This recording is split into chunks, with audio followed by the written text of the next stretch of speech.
자, 지금 시간이 2022년 1월 30일 일요일 오전 1시 16분.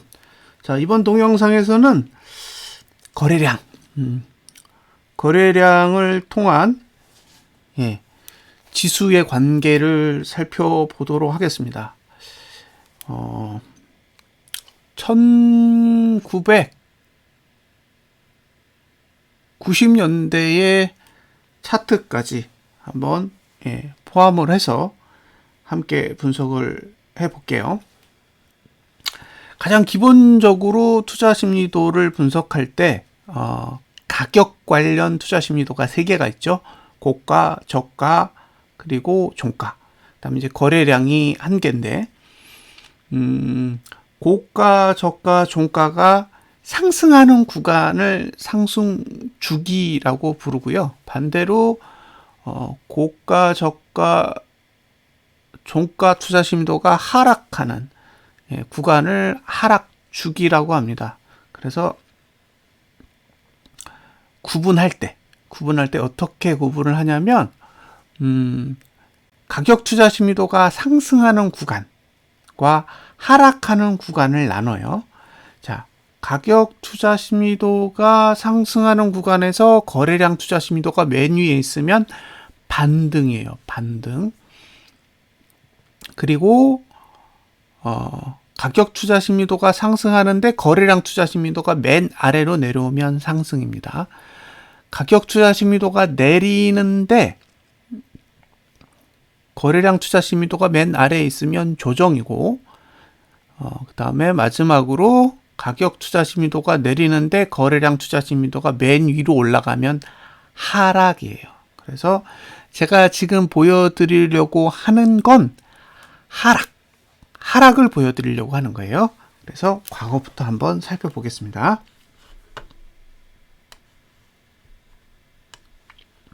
자, 여기가 1998년이에요. 여기는 제외를 할게요. 여기는 제외를 하고 여기가 언제냐면 1999년 7월봉입니다. 7월봉을 기점으로 투자 심리도가 내려가기 시작해요. 그러니까 하락 주기라는 거죠. 1999년 7월 1일이 7월 월봉이 꼭지고 그 다음에 이 정도가 바닥이에요. 여기가 바닥입니다. 대충 2000년 12월 정도가 바닥입니다. 그러면 보시면 이렇게 상승하고 어쨌든 이렇게 하락한 거죠. 봉으로만 보면 상승하고 하락한 거예요. 그리고 투자 심리도로 봐도 상승하고 하락했죠. 근데 제가 보여드리려고 하는 포인트는 여기입니다. 여기에요. 요게 2000년 3월 월봉입니다. 거래량이 맨 위로 올라왔어요. 여기 거래량이 맨 위로 올라와서 위에서 놀죠. 위에서 놉니다. 그러니까 투자 심리도가 바닥을 찍는 시점까지 이렇게 따지면 요 구간이 하락인 거예요. 그리고 요 구간은 반등 구간이죠. 잘 보시면 거래량이 나온 구간부터 투자 심리도가 바닥을 찍을 때까지 내려가요. 그래서 제가 이 구간을 하락이라고 말씀을 드리는 거예요. 다시 이 구간을 지나고 난 뒤에 투자 심리도는 다시 올라가고요. 다시 떨어져요. 자, 봉도 올라가고 떨어집니다. 중간에 횡보 구간이 있긴 하지만 크게 보면 상승한 거죠. 그러면 여기에서도 거래량 투자 심리도가 맨 위로 나온 시점이 있죠. 여기입니다. 여기서 맨 위로 나왔어요. 그리고 그 시점에서 가격 투자 심리도가 바닥을 찍는 여기까지 그려야겠죠. 예, 여기까지 그려보시면 예, 요 구간에는 실제로 내렸다라는 걸 보실 수 있어요. 그러니까 요 첫 번째 구간, 여기 두 번째 구간 모두 내렸습니다. 자, 이제 세 번째 구간으로 가보시면 예, 투자 심리도가 이렇게 올랐다가 그죠? 이렇게 내렸다가 이렇게 올랐다가 이렇게 내렸다가 이렇게 올랐다가 이렇게 내렸죠. 그쵸? 올랐다가 내렸다가 올랐다가 내렸다가 올랐다가 내렸어요. 근데 중요한 건 뭐냐? 요 구간 동안 거래량은 계속 아래에만 있습니다. 위로 올라온 적이 없어요. 그러니까 자, 상승으로 갔다가 조정으로 갔다가 다시 상승으로 갔다가 조정으로 갔다가 상승으로 갔다가 조정으로 갔다 이렇게 간 거죠. 상승 조정 상승 조정 상승 조정 상승 조정 상승 조정 상승 조정 이렇게 온 거예요. 그러니까 이 구간에는 하락이 없어요. 투자 심리도 구조로 봤을 때는 하락을 한 적이 없는 거예요. 자, 그럼 봉은 어떻게 움직이냐? 상승하고요. 횡보합니다. 예.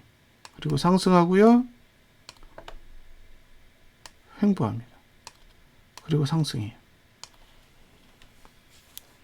그러니까 거래량 투자 심리도가 하락으로 전환하지 않으면 봉도 하락하지 않는 거죠.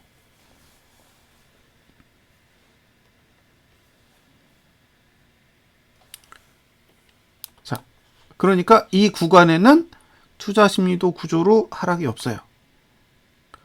그런데 여기서 나왔죠. 예, 여기서 나와서 바닥을 찍기까지 한 요 정도. 요 정도 구간이 하락하는 구간이에요.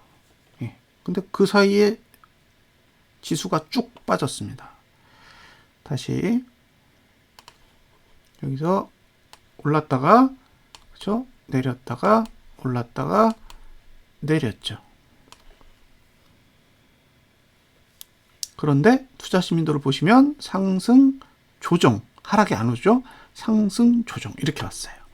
그리고 나서 여기서 하락이 왔죠.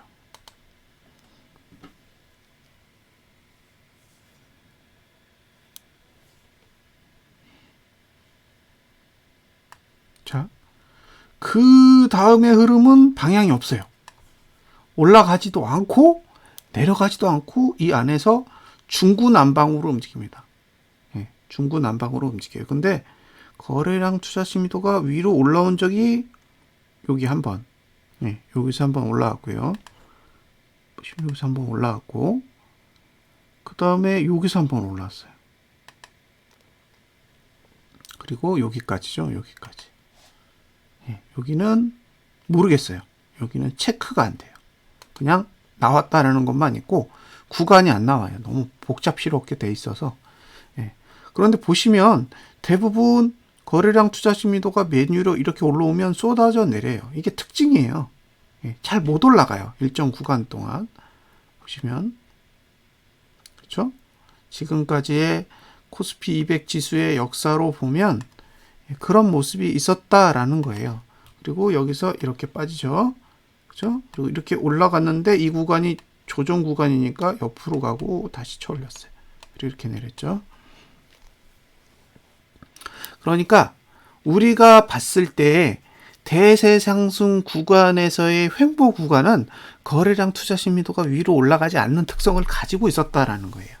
지금까지의 20년이 넘는 코스피 200 지수의 역사로 봤을 때 예, 올라가려면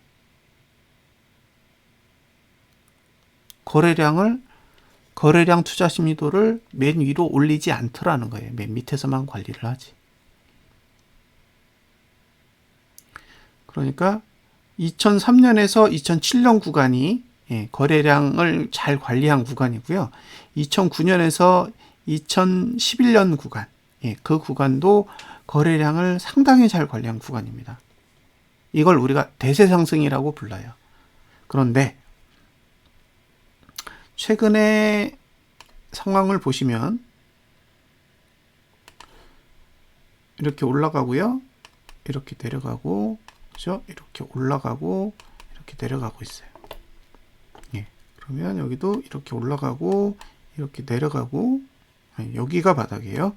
그리고 이렇게 올라가고, 이렇게 내려가고 있는 거죠. 그러니까 바닥은 여기인 거예요. 여기가 아닙니다. 예. 이 자리는 바닥이 나올 자리가 아니에요. 바닥 자리가 아닌 자리인 거죠. 구조적으로 바닥이 올 수 있는 형태를 가지고 있지 않아요. 되게 특이한 자리에서 하락이 온 거예요. 이 자리는 그런 자리가 아니었던 거죠. 그러니까 만약에 여기서 바닥을 그릴 거였으면, 새로운 바닥을 그릴 거였으면 훨씬 더 많이 내렸어야 돼요. 몇 개월 동안. 그런데 그냥 강제로 끄집어 올렸어요. 그래서 차트가 굉장히 특이하게 만들어져 있는 거예요. 여긴 바닥을 찍을 자리가 아닌 거죠. 여기가 바닥이고, 여기가 다음 바닥이고, 이렇게 저점을 높여가는 모양새거든요. 저점 이렇게 높여가는데 갑자기 저점이 낮아졌어요. 그래서 굉장히 특이한 형태라고 보시면 돼요. 그런데 여기서도 거래량이 튕겨 나와요. 여기 거래량이 튕겨 나왔죠. 예. 거래량이 튕겨 나오면서 이 구간까지 하락을 유지합니다. 그러니까 거래량 투자 심의도가 밖으로 나온 대부분의 경우는 지속적인 하락이 유지되었다 라고 볼 수 있어요. 유지되었다. 그런데 나왔죠. 11월 달에 나왔습니다. 11월 달에 나왔고, 이젠 완전히 바깥으로 나왔어요. 보시면 완전히 밖으로 나온 상태예요. 그런데 매트릭스 구조로 보면 4월 달까지예요. 그러니까 거래량이 나온 상태에서 투자 심리도가 상승으로 턴할 수 있는 게 5월이거든요. 그러니까 바닥을 찍을 수 있는 달이 4월이란 말이에요. 이 말은 4월 달까지는 투자 심리도가 올라갈 수가 없어요. 이건 거의 정해진 거예요. 그러니까 가격의 투자 심리도, 고가, 저가, 종가의 투자 심리도는 2022년 4월 달까지는 올라갈 수 있는 방법이 없습니다. 내려만 갈 거예요. 그 얘기는 바닥을 찍으려면 시간이 더 필요한 거예요. 투자 심리도가 상승으로 전환돼서 반등의 구조로 전환되려면 최소한 5월이 되어야 됩니다. 그러니까 지금 상태에서는 4월 달까지는 그냥 하락인 거예요. 이미 하락이 만들어졌기 때문에 하락은 4월까지 유지됩니다. 그래서 저는 더 빠질 거라고 봐요. 이 구조를 지금까지의 20년 넘는 역사를 되돌아봤을 때 거의 그랬다는 거예요. 거의 오차가 없어요. 지금까지의 경험으로 봤을 땐 오차가 거의 일어나지 않았다라는 거고요. 그 구조를 지금 코스피 200 지수가 그대로 이어받았어요. 그래서 금요일에 거래량이 늘어나는지 꼭 보시라고 말씀드렸던 게 그거예요. 하락의 구조가 완성이 됐어요. 다음 달 거래량 더 늘면 더 난리 납니다. 다음 달에 거래량이 는다라는 거는 상당한 악재라고 보시면 돼요. 상당한 악재. 제가 그 고버스 게시판에 가서 어떤 글을 읽었는데, 지금의 월봉이 2020년 3월 달의 월봉과 비슷하다라는 이야기를 한 분이 있더라고요. 2020년 3월 달의 월봉은 볼린저 밴드 20 하단선을 뚫었기 때문에 올라왔죠. 지금은 볼린저 밴드 20 하단선 근처도 못 갔습니다. 근처 가려면 290대까지 내려가야 돼요. 그러니까 2020년 3월과 유사한 봉을 만들려면 적어도 290 아래로 내려가야 됩니다. 차트를 볼 줄 모르는 사람들은 상상해요. 어떤 환경인지, 어떤 구조인지 알지 못합니다. 근데 차트를 보는 사람은 그걸 정확하게 이해해요. 지수가 오를 수도 있고 떨어질 수도 있지만 그와 별개로 차트의 구조를 정확하게 이해합니다. 그러니까 지금의 구조는 아직 떨어질 공간이 꽤 남겨져 있어요. 상당히 남아 있다고 봅니다. 거래량이 이 지경이 됐다는 얘기는 여기서 반등한다라는 거는 사실상 말이 안 돼요. 그러려면 이런 차트를 만들면 안 되죠. 그래서 상방을 보시는 분이라면 이번 달 저가가 붕괴되지 않아야 됩니다. 이번 달 저가를 붕괴한다라는 건 쏟아지겠다는 얘기예요. 쏟아지면 어디까지 갈까요? 보통 볼린저 밴드 20 하단선까지 갑니다. 그러니까 지금 환경에서는 290대까지 열어놓고 저가를 깨면 가는 거고 저가를 지키면 상승에 배팅해도 되세요. 다만 지금까지의 20년이 넘는 역사 속에서 거래량 투자 심리도가 맨 위에 올라왔는데 바로 상승세로 턴했다? 못 봤어요. 그래서 미국 증시가 오르든 어떤 호재가 터지든 일단 하락에 대한 관점은 저는 유지를 하고 싶습니다. 제가 틀릴 수도 있어요. 그냥 저는 과거의 역사를 통해서 이런 일이 있었고 마치 지금이 과거에 일어났던 일들이 다시 반복될 수도 있는 그런 상황일 수도 있다는 가정을 하고 있기 때문에 하락에 대해서 이야기를 하는 거고요. 제 의견이 옳다 또는 객관적인 근거가 있다라고 주장하고 싶은 생각은 없습니다. 다만 이런 분석 방법에 대해서 어느 정도 호기심이 있으시다면 한 번쯤 관심을 갖고 관찰을 해보시는 건 나쁘지 않을 것 같습니다. 일반적인 투자 심리도는 여러분들 보조 지표에 들어있어요. 들어있는데 지금 제가 화면으로 보여드리는 투자 심리도는 사실 변수 하나만 바꾸시면 만들 수 있는 거예요. 굉장히 간단합니다. 그래서 다음에 동영상 하나를 따로 제작해서 요 투자 심리도만 만들어서 보시는 방법을 제가 안내해 드릴게요. 그래서 직접 만들어서 보세요. 직접 만들어서 보시면 이렇게 분석하는 거구나 정도는 조금은 이해하실 수 있을 것으로 기대합니다. 자, 여기까지 분석은 마치도록 하겠습니다. 자, 혹시 동영상이 도움이 되셨다면 좋아요, 구독 부탁드리겠습니다. 자, 여기까지 분석 마치겠습니다. 감사합니다.